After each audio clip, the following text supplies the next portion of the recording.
आज हम लोग यहाँ पर देखने वाले हैं बीएससी कंप्यूटर साइंस का फर्स्ट सेमेस्टर या फिर फर्स्ट ईयर का ऐसे मोस्ट इंपॉर्टेंट टॉपिक जो कि आपसे एग्जाम में जरूर पूछ लिया जाएगा।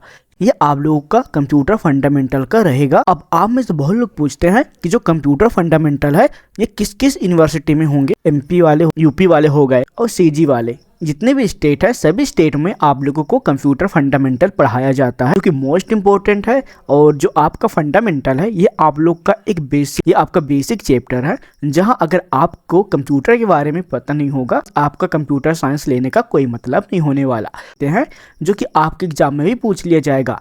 तो मोस्ट इंपॉर्टेंट है आपका कंप्यूटर जनरेशन।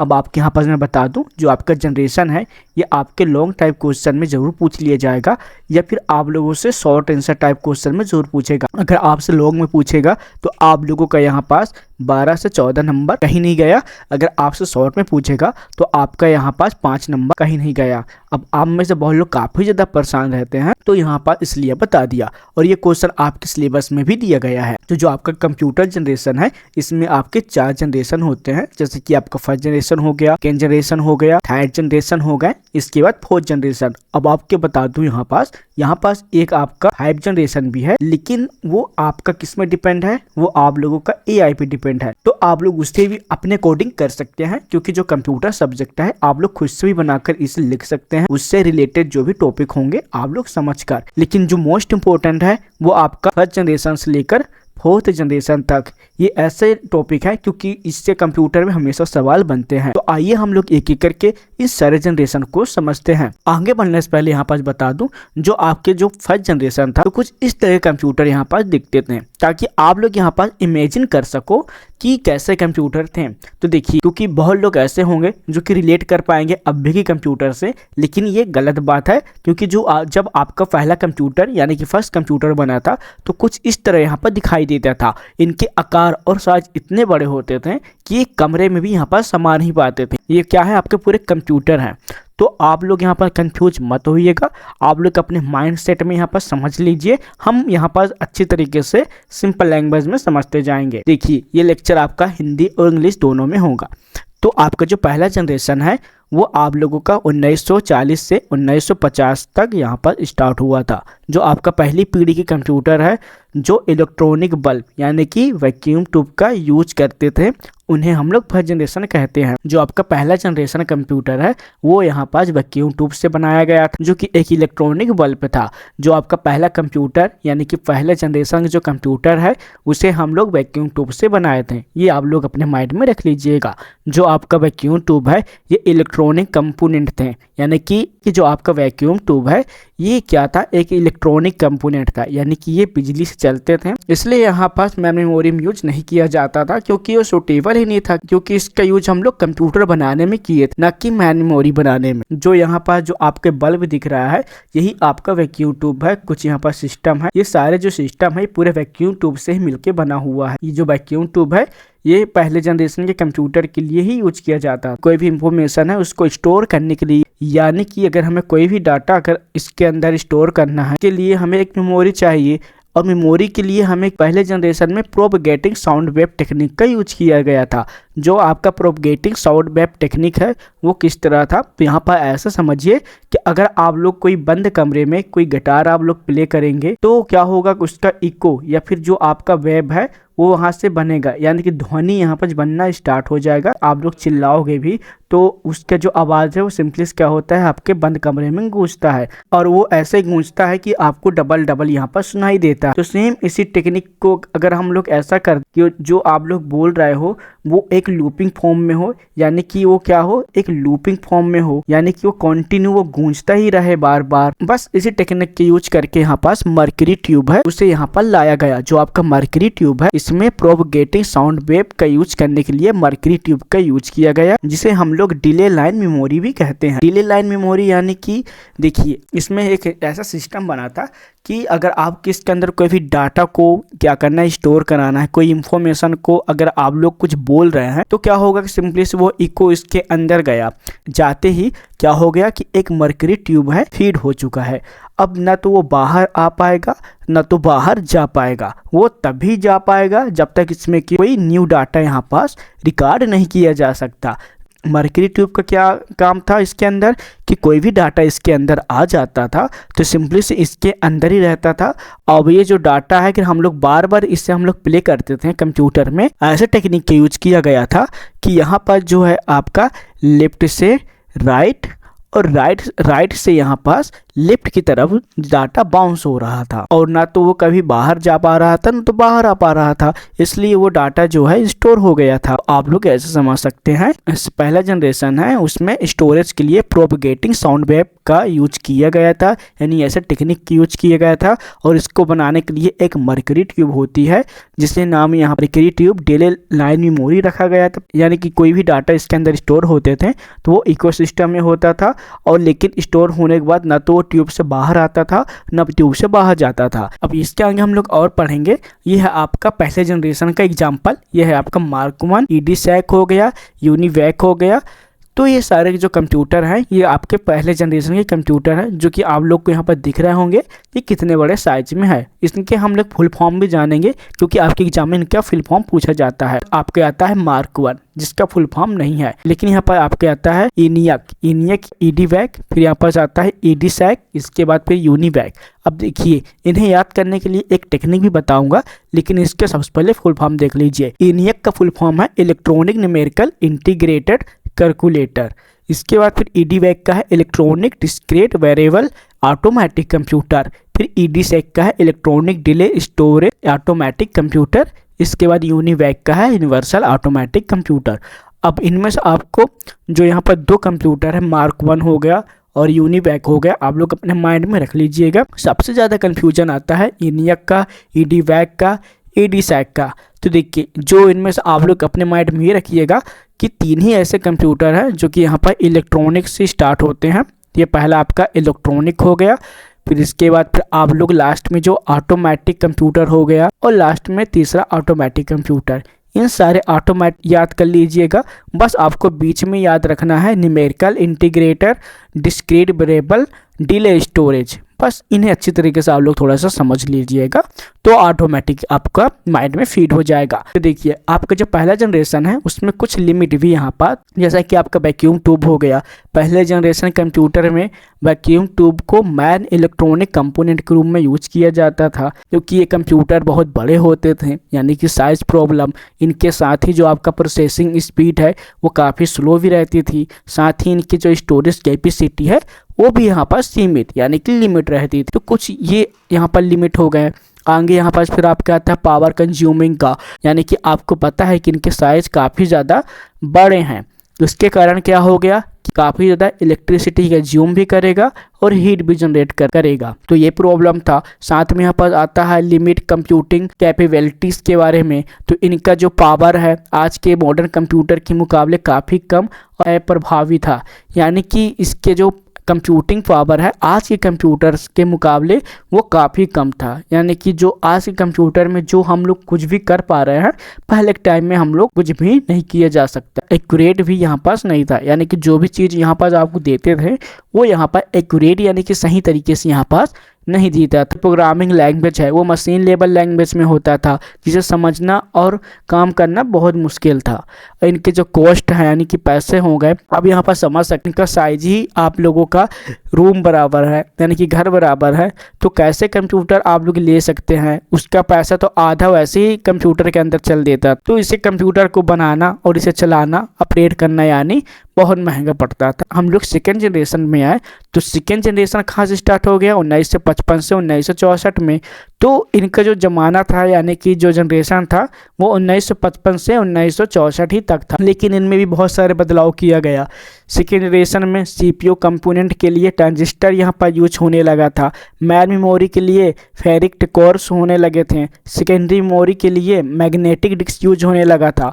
तो आप लोग यहाँ पर देख सकते हैं कि यहाँ पर कुछ ऐसे ट्रांजिस्टर थे जिसका यूज यहाँ सेकेंड जनरेशन में होने लगा था, कि सेकेंड जनरेशन में ही यहाँ पास क्या हो गया था, मैग्नेटिक डिस्क यूज होने लगा था, जिसके कारण जो आपका कंप्यूटर है वो काफ़ी ज़्यादा यहाँ पास कुछ डाटा को अपने अंदर रख सकता था। अब जो आपका सेकेंड जनरेशन है इसके अंदर ही हाई लेवल प्रोग्रामिंग लैंग्वेज भी बना। इसमें कौन कौन से लैंग्वेज थे, जैसे कि फोर्ट्रन हो गया, एल्गोल हो गया, यानी कि एल्गो कहते हैं इसको, इसके बाद कोवाल हो गए, कुछ प्रोग्रामिंग लैंग्वेज भी यहाँ पर डेवलपमेंट हो गए थे। ये आप लोग को MCQ में पूछ लिया जाता है, इसलिए यहाँ पर मैं बता दी। अब हम लोग और आगे बढ़े तो यहाँ पर जो आपका सेकंड जनरेशन है, इसमें इनपुट और आउटपुट ऑपरेशन को कंट्रोल करने के लिए क्या हो गया, प्रोसेसर भी यहाँ पर शामिल किया गया। याद रखिएगा, इसमें प्रोसेसर शामिल किया गया है। अच्छी तरीके से इनपुट आउटपुट होना यहाँ पर अभी भी थोड़ा चैलेंजिंग था, लेकिन इसमें अच्छी बात थी कि इसमें इनपुट आउटपुट सिस्टम आ चुका था फ्यूचर के लिए, जहां हम लोग फ्यूचर में कीबोर्ड हो गया, माउस हो गया, अदर जो भी प्रिंटर होगा, ये सारे चीजें हम लोग कंप्यूटर को दे सके, जो भी चीजें हैं हम लोग प्रिंट करके बाहर निकाल सके। अब यहाँ पर देखिए जो आपका सेकंड जनरेशन है, इसमें सेंट्रल प्रोसेसिंग यूनिट यानी कि CPU, man memory, programming language, input output जैसे मुख्य कॉन्सेप्ट को डेवलप किया गया। अब देख रहे होंगे आज के टाइम पे CPU हो गया, मेमोरी हो गया, ये सब कुछ डेवलप कब हुआ था, सेकंड जनरेशन में हुआ, लेकिन ये केवल डेवलप ही हुए थे। इनका यूज होना अभी भी चैलेंजिंग था, अभी इनका यूज नहीं किया जा रहा था। सेकंड जनरेशन कंप्यूटर कुछ एग्जाम्पल हो गए, जैसे कि यहाँ पर आपका आता है IBM 1620। ये फर्स्ट जनरेशन कंप्यूटर की तुलना में सिमिलर है और मुख्य रूप से साइंटिफिक पर्पस के लिए यूज किया जाता था। लेकिन जब यहाँ पर IBM का 1401 बना और CDC बना तो इनके जो साइज है इनमें थोड़ा बहुत फर्क आने लगा, जैसे कि मीडियम साइज बना, फिर लार्ज साइज इनके भी बने। लेकिन जो मीडियम साइज है यहाँ पर आप लोग देख सकते हैं, उसे हम लोग बिजनेस के रूप में यहाँ पास क्या होने लगा था, यूज करने लगे थे। बात करें हम लोग सेकंड जनरेशन के फ्यूचर में, यानी कि ट्रांजिस्टर ने वैक्यूम ट्यूब को रिप्लेस किया, जिससे कंप्यूटर छोटे और तेज बने, यानी कि एफिशिएंट हुए। यानी कि वैक्यूम ट्यूब को हटाकर यहाँ पर ट्रांजिस्टर यहाँ पर लिए आए थे, जिसके कारण कंप्यूटर तेज हो चुका था, साथ में तेज भी हो चुके थे। और फास्ट प्रोसेसिंग स्पीड, यानी कि जो आपका सेकंड जनरेशन के कंप्यूटर है, इसमें बहुत तेजी से यहाँ पास काफ़ी तेजी से यहाँ पास कंप्यूटर वर्क करने लगा था। प्रोसेसिंग जो है इसकी स्पीड हो गई थी, जिसके कारण जो आपका माइक्रो सेकेंड है इसमें मेजर किया जाने लगा था। सोचो कितना ज़्यादा यहाँ पर स्पीड यहाँ पास बढ़ चुका था। इनके जो सिमिलर साइज हो गया, इन कंप्यूटर के जो आकार है ये पहले से काफ़ी ज़्यादा छोटा हो गया था, लगभग 51 स्क्वायर फीट हो चुके थे। एक चीज़ को बदलाव करने से और टेक्नोलॉजी को यूज करने से इतने सारे चेंजेस आ चुके थे। इनपुट आउटपुट डिवाइस, यानी कि इनपुट आउटपुट डिवाइस पहले ज़्यादा तेज और एफिशिएंट हो गए थे, यानी कि जो आपका इनपुट आउटपुट जो सिस्टम है जो डेवलप मोड में थे, धीरे धीरे यहाँ पास भी पहले से काफ़ी ज़्यादा तेज होने लगे थे। लेकिन जब हम लोग थर्ड जनरेशन में आते हैं, जो आपका तीसरा जनरेशन है, इसमें इंटीग्रेटर सर्किट यानी कि IC, जिसे हम लोग क्या कहते हैं, चिप का यहाँ पर विकास हुआ और जो आपका कंप्यूटर है उसकी यहाँ पर शुरुआत हुई। इसमें क्या होता था कि लगभग 300 ट्रांजिस्टर एक ही सिंगल चिप में आ जाता था, यानी कि जब टेक्नोलॉजी यहाँ पर बना, जो यहाँ पर सिंगल ट्रांजिस्टर यूज होते थे, 300 ट्रांजिस्टर एक ही चिप में यहाँ पर आने लगे थे, यानी कि समाहित होने लगे थे। एक IC में सारे ट्रांजिस्टर हो गया, रजिस्टर हो गया, कैपेसिटर हो गए, ये सारे एक पतली सिलिकॉन स्लाइस में बनाए जाते थे, जिससे कंप्यूटर का आकार और भी छोटा हो गया। जहां आप लोग यहां पर देख सकते हैं कि पहले के जो साइज है काफ़ी ज़्यादा बड़े होते थे, लेकिन ये ऐसे साइज में आ चुके थे कि जो एक इंसान है उसे ईजिली यहां पर हैंडल कर सकता। जैसा कि आपका IBM हो गया, ICL हो गया, IBM 370 वर्जन है, वैक्स हो गया।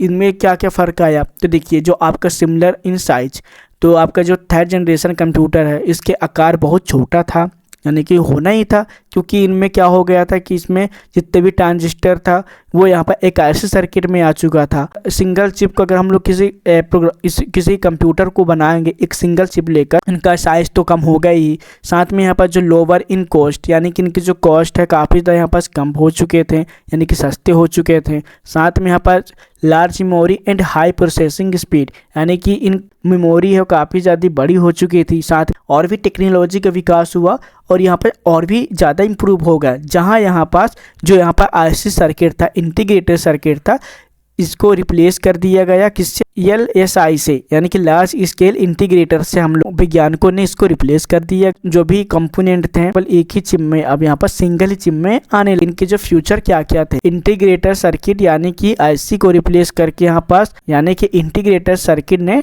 ट्रांजिस्टर को क्या रिप्लेस किया और एफिशिएंसी है काफ़ी ज़्यादा यहाँ पर बढ़ा दिया था, जिससे कंप्यूटर का आकार काफ़ी ज़्यादा यहाँ पर छोटा और स्पीड भी यहाँ पर काफ़ी हो चुका था। सेमीकंडक्टर मेमोरी डिवाइस का इस्तेमाल किया गया, जिससे कंप्यूटर की जो परफॉर्मेंस है और भी यहाँ पर बेहतर हो चुका था। Similar size and high speed, तीसरी पीढ़ी के जो कंप्यूटर का आकार बहुत छोटा हुआ और इनकी प्रोसेसिंग स्पीड पिछले जनरेशन की तुलना में काफी तेज हो गए थे। ये काफी ज्यादा एक्यूरेट भी यहाँ पास होने लगा था। यानी अब यहाँ पर मोस्ट इंपोर्टेंट है कि आपका जो तीसरा जनरेशन है LSI और VLSI का यहाँ पर डेवलपमेंट हुआ, यानी कि लार्ज स्केल इंटीग्रेटर LSI और very large scale integration VLSI, इनका विकास हुआ जिससे कंप्यूटर और भी शक्तिशाली बने। और तीसरे जनरेशन में यहाँ पास मिनी कंप्यूटर का भी यहाँ पास इंट्रोड्यूस हुआ, यानी कि छोटे छोटे जो कंप्यूटर है वो भी यहाँ पास बनना स्टार्ट हो चुके थे, क्योंकि जो भी यहाँ पे भी यूनिट यहाँ पर लगना होगा, जितने भी कंपोनेंट हो गए वो एक ही सिंगल चिप में आने लगे। जो भी ट्रांजिस्टर हो गया, जितने भी वैक्यूम ट्यूब हो गए, जितने भी कंप्यूटर में यूज होने वाले वो सब एक चिप में आने लगे, जिससे कंप्यूटर का यहाँ पर जो साइज है वो छोटा हो गया। छोटे होने के बाद यहाँ पर मिनी कंप्यूटर बनने लगे, पोर्टेबल कंप्यूटिंग ऑप्शन प्रदान करते थे, जिससे लोग बाग इसे खरीद सके। जो आपका तीसरे कंप्यूटर है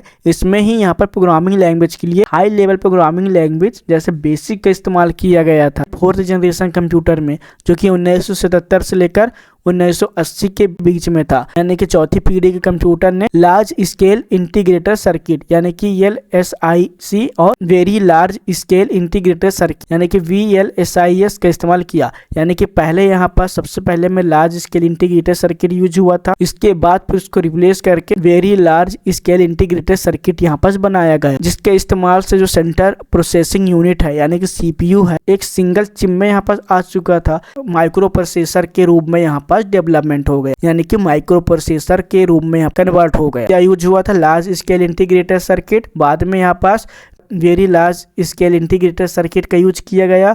जब ये बना जिसमें जो CPU था यहाँ पास एक सिंगल चिप में आ चुका था, जिसके कारण इसे हम लोग माइक्रो प्रोसेसर कहते हैं। माइक्रो प्रोसेसर और सिमिलर साइज, यानी कि माइक्रो प्रोसेसर के डेवलपमेंट के कारण जो कंप्यूटर थे वो बहुत छोटे हो गए थे और ज़्यादा पावरफुल हो गए थे। पहले कंप्यूटर बड़े कमरे में समा जाते थे, अब उन्हें एक टेबल पर रखकर यहाँ पर काम किया जा सकता था। तो आप लोग यहाँ पर देख सकते हैं ये काफ़ी ज़्यादा ये छोटे छोटे हो चुके थे। साथ में पर्सनल कंप्यूटर यानी कि PC, पर्सनल कंप्यूटर जैसे कि स्कूल में देखे जाते हैं, ये चौथे कंप्यूटर का ही उदाहरण है।